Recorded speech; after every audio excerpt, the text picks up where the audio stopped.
Hello there guys, and welcome back to the channel. In today's video we're going to be checking out Havok, and this isn't going to be a champion review per se, but it is going to be an idea how to deal with more damage quicker with Havok, basically, because we're going to have a couple of fight examples. We're going to do Winter Soldier a couple of times with two different methods, and we're going to draw some comparisons. The basic idea is, what I have noticed that the vast majority of the people playing Havok typically do is basically you just want to build up to level 3 and spam your heavy attacks along the way to gain the prowess charges and then deliver like a massive level 3, and then everybody's happy.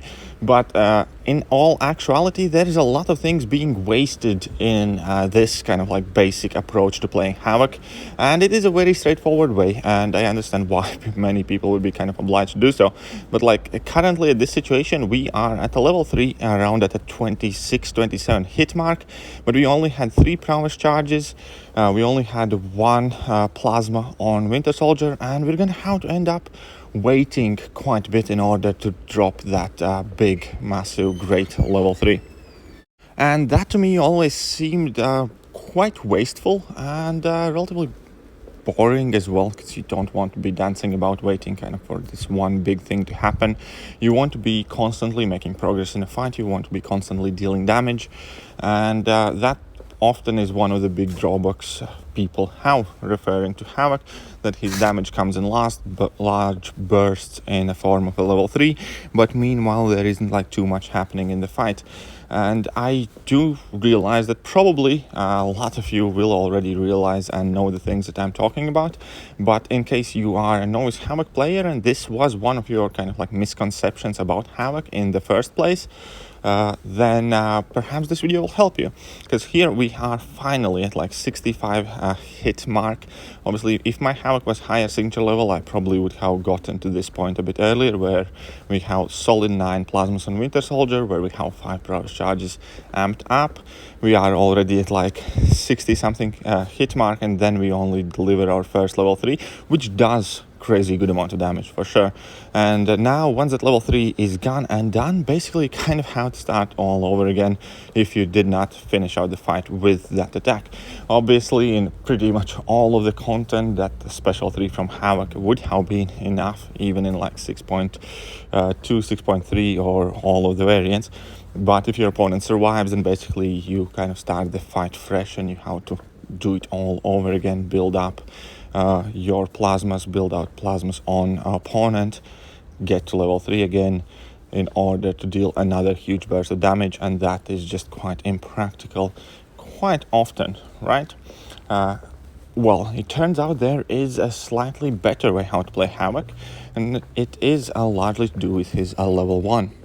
And before we actually get to the next fight, where I will be using Havok with exactly the same synergy team, we will be quickly going through the difference that we will be doing. Basically, before trying to build to level 3, I will simply be throwing my level 1, because I ended up with 3 bars of power for a considerable amount of time before I reached kind of like my maxed plasma positions to begin with. And in addition to that, the thermal feedback actually does provide you with a lot of damage. And this is going to be kind of like a prime example where you can just swap a couple things around in a sequence that you're doing them, and you gain much better results. And the main thing that I am talking about is going to be throwing my heavy attacks only after I have built up plasmas on opponent, and then having maximum uptime of a good thermal feedback damage.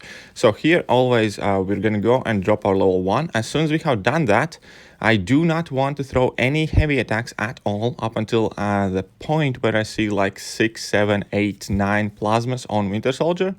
And when we get to those plasmas on opponent, before they are able to detonate, when we throw our heavy attack, obviously it consumes 2 of these plasma charges from Havok, and that means we're going to have relatively high uptime of these 10 plasma charges on Winter Soldier. So here we can see that I'm throwing my heavy attacks, it consumes the plasma on myself, so it allows the 10 plasma charges on Winter Soldier to remain active for quite a long period of time, and that in exchange does a lot of damage. And at this point we are only 36 hits in, and there is already 32-33% health missing on Winter Soldier. So we have done a lot of damage at this point. And here we have 10 plasmas. We're building it up. And I will be able to detonate my level 3 earlier, already perfectly built up. And we have done so much more damage to begin with to get to this point. So here we are finally detonating our level 3 attack for maximum amount of damage, because he was at 10 plasmas. We were perfectly built up with our prowess charges. And here we can see that the damage is great. The damage is awesome. We have done everything we had to do, and he's already at 25% here after our first level 2, which was earlier. Now at this point I could have approach this fight in several different ways, but I'm just gonna kind of like mess about to finish it out. But the point of this is that you are able to deliver quite a lot of damage with Havok relatively early on in the fight, if only you start throwing your heavy attacks much later on in the fight. And that is quite important. Let those plasma charges build up on opponent till they reach some substantial number, and then start throwing your heavy attacks to enjoy thermal feedback that is quite long lasting with a lot of damage over time before you even get to your level 3 and drop those special attacks. So here we dropped a level 2, unfortunately didn't crit, but the fight is over. And the difference of the damage is even more kind of noticeable in relatively smaller health pool contents. And here we're going to go from larger health pool opponents to smaller ones. Now we're going to be up against Deadpool X-Force now, and we're going to do the same thing that we did against the Winter Soldier. We're going to get our level 1, we're going to drop our level 1, and then we're not going to use our heavy attacks at all up until we have built up a sufficient amount of plasma charges on Deadpool X-Force. And then we're going to start spamming our heavy attacks, and we're going to see how perfectly it does work out in this kind of situation. So here we have 7 plasma charges. I'm probably going to just hold myself a bit more. He's at 8. Now that is already a decent amount. So we drop our heavy attack, and we're going to keep dropping our heavy attack to lower the plasma count from Havok. And we can see that he's absolutely melting away at this point. He's ticking away for 1500. And obviously we're still doing some damage with our regular attacks as well. And I have 4 prowess charges at this point. We're going on for 5th. He's still absolutely ticking away. And at this point, we're pretty much where we can finish out the fight with our level 3 safely. We have done a ton of damage whilst getting to level 3. And yeah, 1 level 3 and the fight is going to be over here. And it kind of like works out perfectly for these larger health pool opponents. But then I started thinking, if the health pools are smaller, then you're going to be able to finish these fights even quicker without actually having a need to drop your level 3. And that kind of goes quite a bit opposite from what most of the people think about Havok at all. But the point is, you do not have to rely on this one large burst amount of damage. And these kind of situations would be perfect when you're facing off against stuff like Safeguard, Rage, or any other kind of like heavy single hit damage mitigation nodes. Or it is just great to access more damage quicker in casual questing as well. So here again, we have built up to 6 plasmas on Kamal Khan. Now I'm gonna wait a slight amount, and that is one of the things that I absolutely love about this kind of like style of playing Havok. You really do not have that long dancing around period waiting for these plasma to build up or whatever. As soon as you drop level 1, you get this massive increase in this charge buildup, and as soon as you have done that, then these charges add up so quickly, so you don't end up dancing around the screen trying to kind of like back away from the opponent, possibly make a mistake, possibly get hit.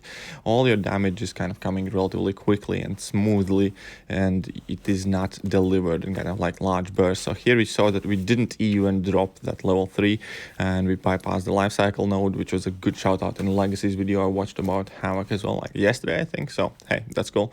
But again, the point here is that Havok does not have to do his level 3 at all whatsoever. He has excellent damage over time potential, and if you simply drop your level 1 before you start building to your level 3, then you will be able to administer a lot of damage to your opponents. Additionally, in this fight we can see that we're up against Namor, and Namor obviously has his healing effects on his level 1, so on and so forth. And having that many debuffs on opponent for such a long period of time actually makes Havok perfect and great for mitigating any sort of healing with Despair Mastery, because for vast majority of the fight here we can see that he's at 9 plasma charges, at 10th debuff is the thermal feedback, so there's absolutely no chance for any healing whatsoever. So long as you have at least 2 points in Despair Mastery, you're pretty much perfectly good to face off against any regeneration champs. Here we can see he's launching special attack and he's not healing anything whatsoever. Now there my plasmas did detonate and I just finished out the fight with a level 2.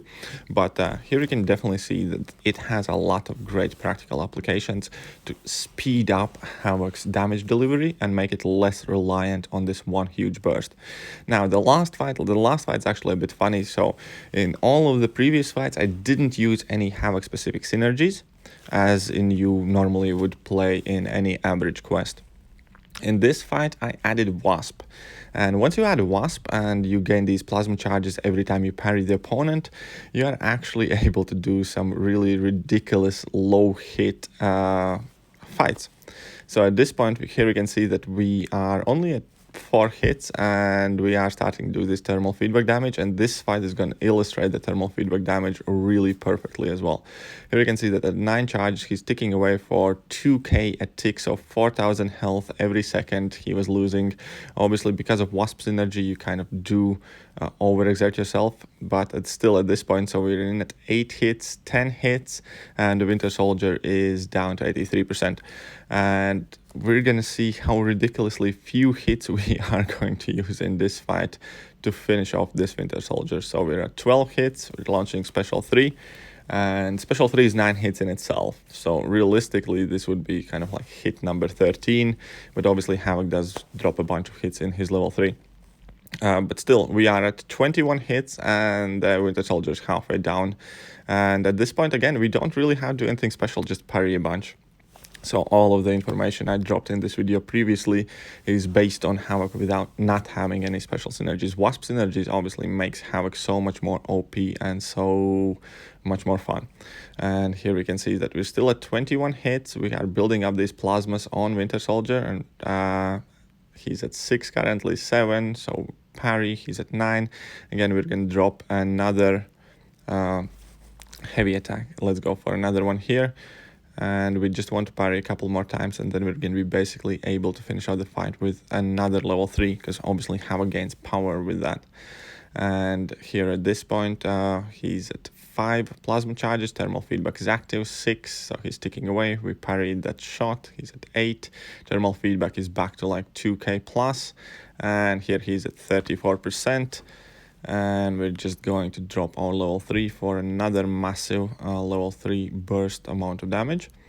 He's at 16%, 7% left, and here obviously I could have just finished the fight attacking, but I didn't want to kind of like increase my hit counter too much.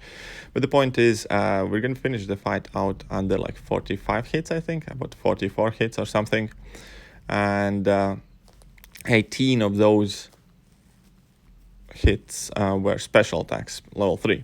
So realistically we hit him only like 20 times, so about 10 heavy attacks to deal 500k health damage. That's quite cool in my opinion.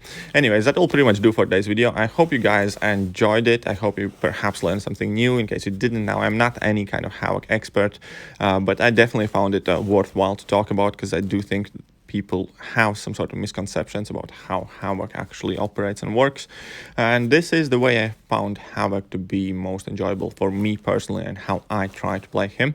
Now if you knew it, great. If you didn't, perhaps this helps you, and if it did, smash those like buttons, subscribe buttons, share buttons, all the buttons. I'm gonna catch you guys soon. See ya.